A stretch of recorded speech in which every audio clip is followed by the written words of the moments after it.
We thought we knew what to expect when we moved to Spain.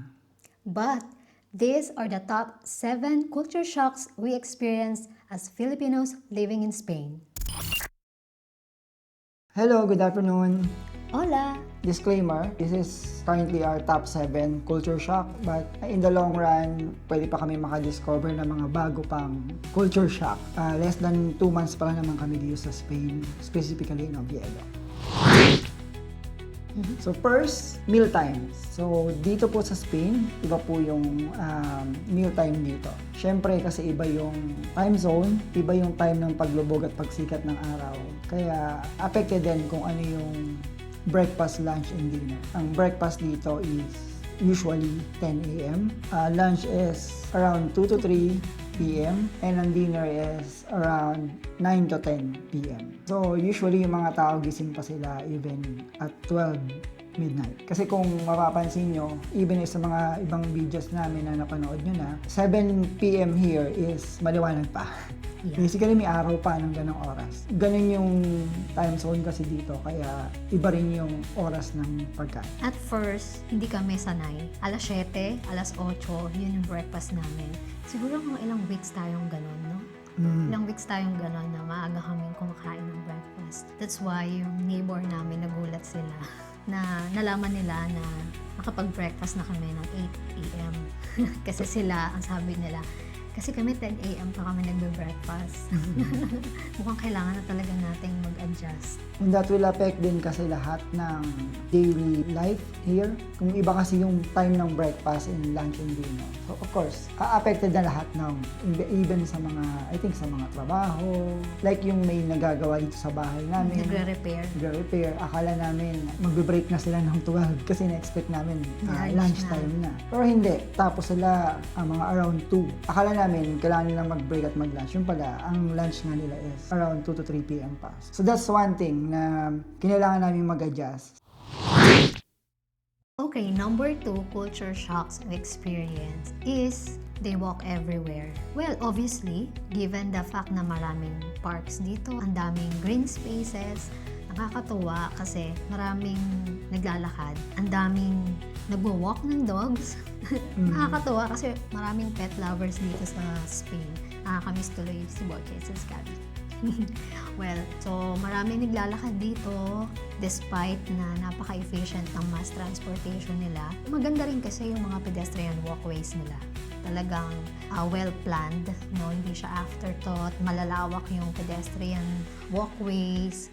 Tapos maraming parks, maraming green spaces, maraming open spaces. Lalo na kapag maganda yung panahon, daming naglalakad. Even yung mga nag-groceries, may mga dala lang silang mga foldable shopping carts. Tapos yun lang yung bit-bit nila from the groceries while walking. Kami medyo na-adapt na rin namin. Meron na rin kaming foldable shopping cart. Kaya kami, marami rin kaming mga walking tours, di ba, sa mga videos namin. Kasi ang sarap maglakad dito. Maaraw, malamig siya, hindi ka masyadong pagpapawisan, sarap maglakad. Lalong-lalo na kung maraming puno at maraming greens. Maraming naglalakad dito, nagja-jogging, umaga or hapon, especially kapag may araw, pag maganda yung panahon or hindi umuulan. Nakakahiya nga kung hindi ka pa maglalakad kasi kahit nga yung mga matatanda na or kahit yung may mga tungkod, naglalakad sila eh.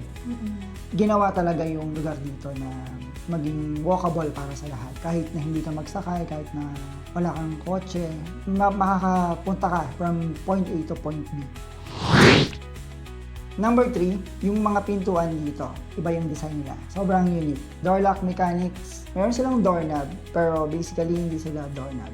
Handle lang sila. So, yung mga pinto dito is created na mabubuksan mo lang sila kapag meron kang susi.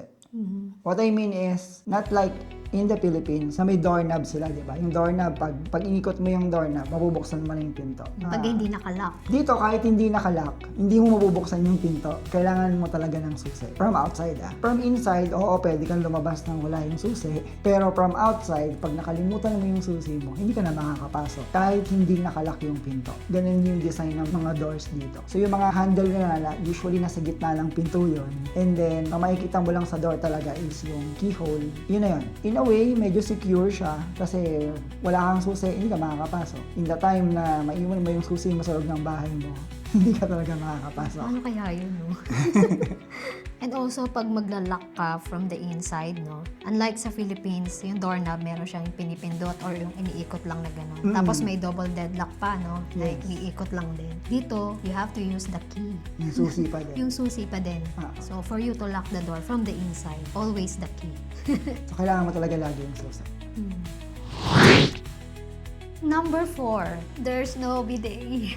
Walang bidet. No bidet. I think sa entire Europe yan, mostly. Wala talaga Even bidet. tabo or timba, hindi uso yun dito. Siguro yun yung pinakamalaking adjustment sa akin, yung bidet. Ako, namimiss ko yung bidet. Namimiss ko yung bidet. Or naman kami umalis ng Philippines. Nalaman naman na namin yun kasi nag-research din naman kami.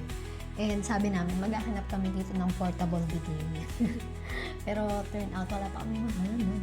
Baka meron kayong alam, please comment down below kung saan nakakabili ng portable bidet. So for now, yun yung laking adjustment. Wet wipes lang muna tayo ngayon. Magastos lang talaga sa tissue. Ang mga CR talaga dito, hindi sila naka-build na yung pwede mo lagyan ng bidet. So kahit magdala ka nung from Philippines nung bidet na wala kang makakabitan dito nun. Number 5, there's no bagger here. Sa entire experience namin ng pag-grocery dito, ikaw talaga yung maglalagay ng grocery. Yung mga pinamili mo, ikaw yung maglalagay sa plastic. Ang pwede lang i-offer sa'yo nung cashier is kung bibili ka ba ng plastic bag o hindi, or may sarili ka nalang plastic bag. Well, may time na tinulungan kami mag-plastic nung cashier, pero commonly, ikaw yung maglalagay din ng gamit nung mga pinamili mo sa bag mo or sa cart. So wala pong bagger dito as compared sa Philippines. Nakita din namin, I think sa mga charging station, yung mga electric pati dun sa gasolinahan. Self-service. Ako, madalas yun bagay. Kasi siya yung nagbabayad eh. So, nung una, ang hirap, ang tagal ko, ang bagal ko. Nakaka-pressure pala yun. Pero sa ilang beses na namin pag-grocery, nasanay na rin ako. Number 6, malls and supermarkets are closed on Sundays. Bukas man yung mall, pero sarado yung supermarket.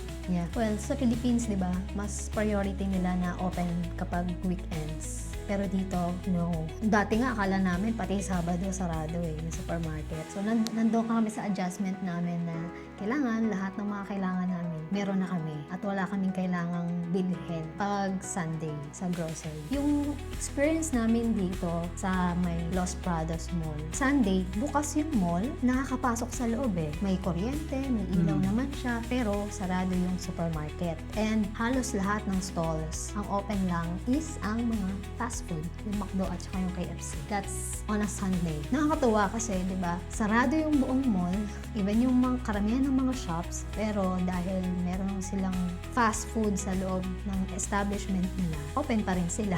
Kumbaga, nagpapapasok pa rin sila ng mga tao. Kung sa Philippines, parang lugi yun, no? Sundays kasi rito is parang family day, sacred day para sa mga families. Mostly nang bukas ng Sundays ay mga kainan, restaurant, cafes, kasi dun pumupunta yung mga families, mga tao. Aside sa park, of course. I think mga chosen tindahan lang yung bukas. Like yung mga maliliit na, ang tawag nila dito, alimentasyon. Karamihan talaga ng store, wala kang mabibilan during Sundays. Kasi syempre, yung mga tao walang pasok ng Sunday. Kasi nga, pinapromote nila yung dito. I-encourage nila na pag Sunday, you'll have a time for your family. Or mag-relax ka, punta ka sa park, magpahinga ka. So kaya yung Sunday dito, parang sacred family din talaga nila. Number 7, sweet connection din sa number 6. Nasa maliit na city kami here in Oviedo. In our knowledge, wala pa kami nahanap o nakikita dito na bukas 24/7. Kasi nga, nabanggit nga namin, mostly sarado talaga ng Sunday and mas lalo na sarado rin. Hindi sila nagbubukas ng 24 hours. Wala pong 7-Eleven dito as far as we know. So walang convenience store na bukas. Ang makikita mo lang siguro ay yung mga vending machine. Yep. Yan. Yun. Of course, bukas yun kasi wala naman, hindi naman kailangan ng tao yan eh. Bulugan mo lang siya ng coin or cash or card, makakakuha ka na ng product nila. But yung mga convenience store like sa Philippines na 7-Eleven, wala po nandito sa Oviedo. Maybe in Madrid and Barcelona, baka meron kasi big cities yon. Kasi nga sa Madrid, yung Carrefour nga doon, 24 hours. Mostly naman, nagsasara sila gabi na. Well, aside sa offices of course.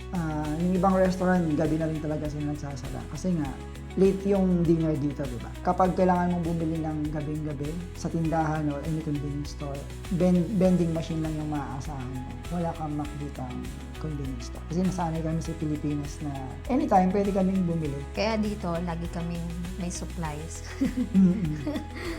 Well, observe pa kung meron pa kami makita or ma-experience ng mga bagong culture changes or mga bagong adaptations na kailangan namin gawin. And that's the top 7 culture shocks we experienced as Filipinos living in Spain. If you like more contents like this, please like, share, and subscribe. And thank you for supporting our channel. Again, see you in our next adventure. Hasta luego!